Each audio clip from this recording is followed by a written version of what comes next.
Hallelujah and praise the Lord. मैं हूं Sanjay Solomon और मैं लाया हूं आपके लिए परमेश्वर की आवाज़ आज के लिए और आपके लिए। ध्यान से सुनिएगा। हमारा आज का वचन यशायाह की किताब से है, उसका 53 अध्याय, और हम देख रहे हैं उसके 5वें वचन को। ध्यान से फॉलो कीजिएगा।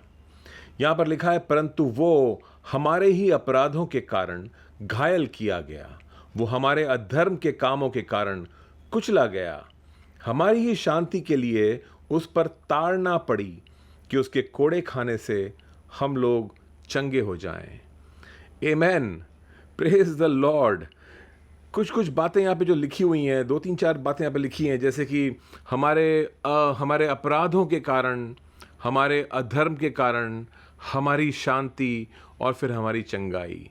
3-4 बातें इस पे हम फोकस करेंगे आज। कितना ज़बरदस्त और पावरफुल बात है ये। यहाँ पर यशायाह बात कर रहा है यीशु मसीह की, जो आने वाले हैं और कई सैकड़ों साल के बाद में आने वाले हैं, मे बी 700 से 1000 साल के बाद में आने वाले हैं, और वो अभी से भविष्यवाणी कर रहे हैं कि क्या होगा, वो क्यों आ रहे हैं यीशु मसीह, और क्या बीतने वाली है उनके ऊपर। और यहाँ पर जब लिखा है कि वो हमारे ही अपराधों के कारण घायल किया गया, तो वो कह रहे हैं कि मसीहा आएगा और वो घायल किया जाएगा हमारे अपराधों की वजह से। फिर यहाँ पे लिखा है, वो हमारे अधर्म के कामों के कारण कुचला गया। यानी कि ये यशायाह आत्मा में देख रहा है कि ये चीज़ हो चुकी है, वहाँ पर भविष्य में हो चुकी है, ये भविष्यवाणी है। उसको आत्मा में दिख रहा है कि ये चीज़ भविष्य में हो चुकी है। वो कह रहा है कि वो हमारे अधर्म के कामों के कारण कुचला गया। मतलब ये हुई नहीं है बात, लेकिन ये पास्ट टेंस में बात कर रहा है, जैसे हो चुका है। ये आगे देख के बात कर रहा है कि वो हमारे अधर्म के कामों के कारण कुचला गया, और हमारी ही शांति के लिए उस पर ताड़ना पड़ी। पड़ने वाली नहीं है, पड़ी। वो भविष्य की बात कर रहा है, जो हो चुका है वहाँ पे भविष्य में, कि ये ताड़ना उसके ऊपर आई है हमारी शांति की वजह से, और कि उसके कोड़े खाने से हम लोग चंगे हो जाएं। और यहाँ पे अगर आप फुटनोट देखोगे, हिंदी बाइबल में लिखा है चंगे हो जाए, लेकिन उसके फुटनोट में लिखा है हमारे लिए चंगापन है। यानी कि ये जो हुआ उसके साथ में, वो कुचला गया, वो मारा गया, उसने चाबुक की मार खाई, ये हमारे चंगेपन के लिए था, हमारी चंगाई के लिए था।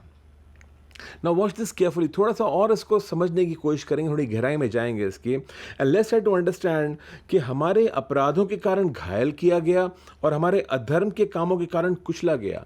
एक तो है अपराध और एक है अधर्म। और जहाँ तक मुझे लग रहा है यहाँ पे, अपराध, जब हम अपराध तो खैर एक गलती आपने कर दी, वो एक अपराध है। पर जब इसी अपराध को आप दोहराते हो और बार बार करते हो, और कई बार जानबूझ के करते हो और फिर करते ही रहते हो, तो ये अधर्म बन जाता है एक तरह का। अब इंसान अधर्मी हो गया, क्योंकि उसकी फितरत में ही पाप है और वो पाप लगातार करता रहता है। तो एक अधर्म बन जाता है तुम्हारे अंदर। और फिर इसके बाद में बात की गई शांति के लिए ताड़ना पड़ी। तो यानी कि ये जब अधर्मी इंसान के अंदर शांति नहीं होती। और मैं बताऊं आपको, मनुष्य की खोज शुरू से ही शांति की खोज में है मनुष्य। मतलब मनुष्य क्या क्या नहीं करता है शांति के लिए। वेकेशन पे निकल जाएगा, कोई उपासना के लिए चला जाएगा, कुछ कहीं पर जाकर के वो 10 दिन मौन व्रत रख लेगा, शांत हो जाएगा, अपने मन को शांत करने की कोशिश करेगा, मेडिटेशन करेगा, ध्यान करेगा, एक्सरसाइज करेगा, न जाने क्या क्या, जाके कुछ फिल्में देखेगा शायद, या कुछ एंटरटेनमेंट करेगा अपने आप। मतलब वो मनोरंजन में हिस्सा लेगा, वो कुछ ना कुछ करेगा शांति पाने के लिए, शांति पाने के लिए। ये खोज है मानव जाति की शुरू से। और यहां पर लिखा है, एक तो अधर्म की बात चल रही है, उसके पहले अपराध की बात चली है, अपराध, अधर्म और शांति की बात चल रही है। मनुष्य अपराध किया उसने और करता जा रहा है, उसका अधर्म बन गया है, उसके अंदर शांति नहीं है। और ये जो समस्या उसकी है, ये समस्या उसकी एक बीमारी, एक आत्मिक बीमारी है। और इस बीमारी की चंगाई के लिए यीशु मसीह ने पीठ पर कोड़े खाए, कि उसके कोड़े खाने से हम चंगे हो जाएं। Now try and understand this. ये तो एक तरह की आत्मिक बीमारी दिख रही है हमको, हमारा अधर्म और अधर्म करते रहना, बुरा करते रहना, ये एक आत्मिक बीमारी है। इसका नतीजा हमें दिखता है हमारे शरीर में। कई बार ये ब्लड प्रेशर के रूप में दिखता है, कई बार ये हार्ट डिजीज की तरह दिखता है, कई बार तरह तरह की बीमारियों के रूप में ये प्रकट होता है। कई बार सिर्फ जोड़ों का दर्द होता है, और कई बार सिर्फ ये डायबिटीज या शुगर की प्रॉब्लम, या तरह तरह की समस्याएं, डिप्रेशन बन जाता है कभी कभी। ये सिर्फ प्रकट हो रहा है। समस्या ये नहीं है कि हम ये बीमारियां हैं, जड़ कुछ और थी। और परमेश्वर आया ही इस कारण से कि मैं जड़ से इलाज करूंगा। और जड़, वो कह रहा है, जड़ है अधर्म, पाप, मैं अगर इस पाप का मैं इलाज कर दूंगा, मैं पाप की कीमत चुका दूंगा, तो अपने आप बीमारी की जो प्रॉब्लम है वो भी सॉल्व हो जाएगी। जब आत्मिक चंगाई मिल जाएगी मनुष्य को, तो शारीरिक चंगाई तो दिखेगी ही दिखेगी उसके जीवन में। ये थी परमेश्वर की सोच, और ऐसा ही उसने किया। क्या किया उसने? हमारे अपराधों के कारण वो घायल किया गया। हमारे अपराध थे, सज़ा हमें मिलनी चाहिए थी, हमें घायल होना चाहिए था। परमेश्वर ने कहा मैं घायल हो जाऊंगा उसके बदले में। तो हम मेरे अपराध, मैंने जो गलती की थी उसकी वजह से वो घायल हुआ।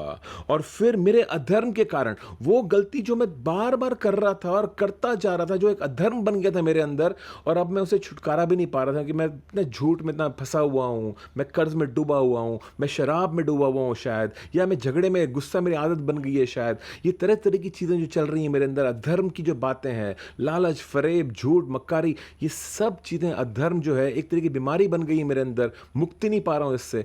परमेश्वर ने कहा मैं इसका इलाज करूंगा।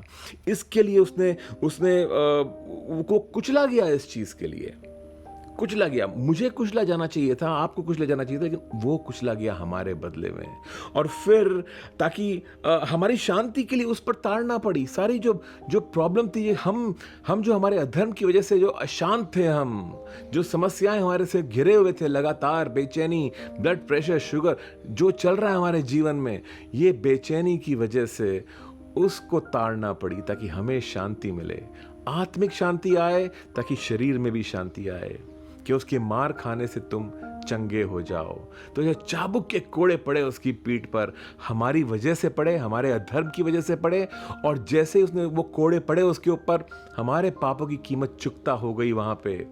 अधर्म का इलाज हो गया हमारे, और क्योंकि अधर्म का इलाज हो गया, पापों का इलाज हो गया, अब शरीर में बीमारी नहीं रह सकती है, उसका हक चला गया बीमारी का, क्योंकि मेरा अधर्म ही दूर हो गया है। जिसकी वजह से बीमारियां मेरे अंदर आ रही थी, अब वो कारण ही नहीं रहा, परमेश्वर ने उस कारण को निकाल दिया है। और अब क्या है? अब बीमारी का कोई हक नहीं है मुझ पर, और मैं इस चंगाई को क्लेम कर सकता हूं यीशु के नाम से। मैं बीमारी को कह सकता हूं कि दूर हो मेरे शरीर से, क्योंकि मैं, यीशु मसीह ने कीमत चुकाई है मेरे गुनाहों की, मेरे अधर्म की। बीमारी का कोई हक नहीं है मेरे ऊपर। और हम ये एक बात हमारे लिए खुशखबरी है, हम इसमें रिजॉइस कर सकते हैं कि अब बीमारी का कोई अधिकार नहीं होगा हमारे ऊपर, क्योंकि यीशु ने कीमत चुकाई है। यीशु मसीह की जय। आमेन, हालेलुया। एंजॉय दिस, आनंद मनाइएगा, और जब बीमारी दिखे आपको अपने जीवन में, शरीर में आते हुए, इसको डांटिएगा, धमकाइएगा और भगाइएगा यीशु के नाम से। और थोड़ा अंदर जांचिएगा, कहीं मैं वापस तो उन धर्मों में नहीं चल रहा हूं, वापस तो मैं उन अपराधों में नहीं चल रहा हूं जिससे मुझे छुटकारा मिला है। आमेन। दोबारा वहां पे मत जाना, बस यीशु के करीब रहना। आमेन। God bless you all. Hallelujah.